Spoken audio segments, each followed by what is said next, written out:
La folle rumeur qui rend fou les supporters de l'OM, Neymar qui contredit son propre père et jette un froid surtout à propos de son avenir au Brésil, et l'incroyable soirée et la belle histoire de Nabil Bentaleb pour son grand retour en Ligue 1. Abonne-toi, le journal du foot, ça commence maintenant.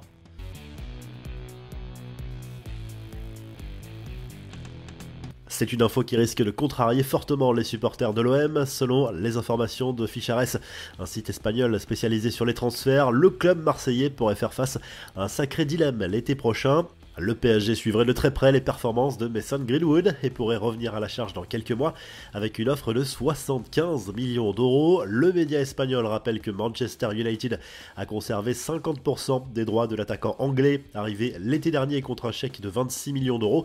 Une rumeur qu'il faut prendre avec des pincettes, mais elle est déjà très commentée sur les réseaux. C'est une rumeur qui circule depuis un moment dans les couloirs du Parc des Princes. Ibrahima Konaté garde le mystère à propos de son avenir, parfois annoncé dans le viseur du PSG ou encore du Real Madrid. L'international français n'a pas encore prolongé à Liverpool, ce qui alimente forcément la rumeur. Il s'est exprimé sur son avenir dans une interview pour Téléfoot. Konaté se dit flatté par l'intérêt des grands clubs et reconnaît que le PSG est le club de cœur de toute sa famille. Il explique qu'il se concentre pour le moment sur cette saison et qu'il veut remporter un maximum de titres avant de penser à son futur. On prend des nouvelles de Randal Colomani en très grande forme, prêté par le club parisien. L'attaquant de la Juve a déjà inscrit 5 buts en 4 matchs et il a encore brillé dimanche lors du choc face à l'Inter Milan, conclu par une victoire 1-0 de la vieille dame. Il s'est offert un enchaînement de classe mondiale avec une roulette suivie d'une passe décisive pour Francisco Conceição, qui lui vaut d'ailleurs encore les louanges de la presse italienne. Beaucoup plus léger, Lucas Hernandez a lui appris le sexe de son 3e enfant en marquant symboliquement un but au Parc des Princes aux côtés de sa compagne. Sacrée mise en scène, l'international français a eu le droit à un étonnant gender reveal avec fumigène, rose et feu d'artifice pour révéler le secret. Le couple attend une petite fille.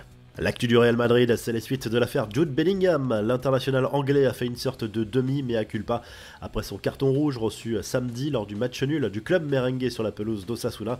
Après une insulte envers l'arbitre, Bellingham assure avoir été mal compris tout en se disant désolé pour ses coéquipiers et les supporters madrilènes. Le Real va faire appel de ce carton rouge. Le champion d'Espagne en titre va ajouter des images sur ces dernières. On verrait Jude Bellingham dire fuck off et non fuck you, ce qui n'est forcément pas la même chose.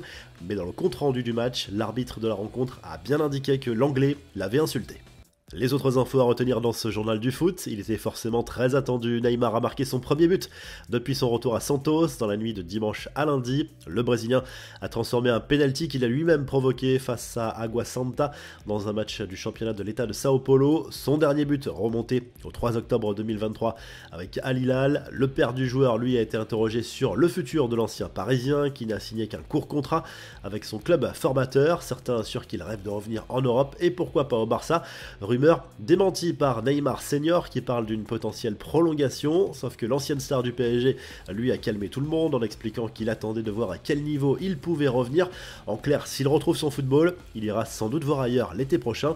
Enfin, la belle histoire du week-end est pour Nabil Bentaleb qui a vécu un moment incroyable, inoubliable, et lors de la victoire de Lille sur la pelouse de Rennes dimanche soir.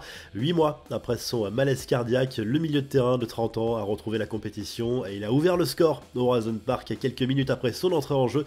Un but que le numéro 6 est venu célébrer avec l'ensemble de ses partenaires avant de venir communier à la fin du match avec les supporters nordistes. Abonne-toi, le journal du foot revient très vite et on se quitte comme à chaque fois en vidéo.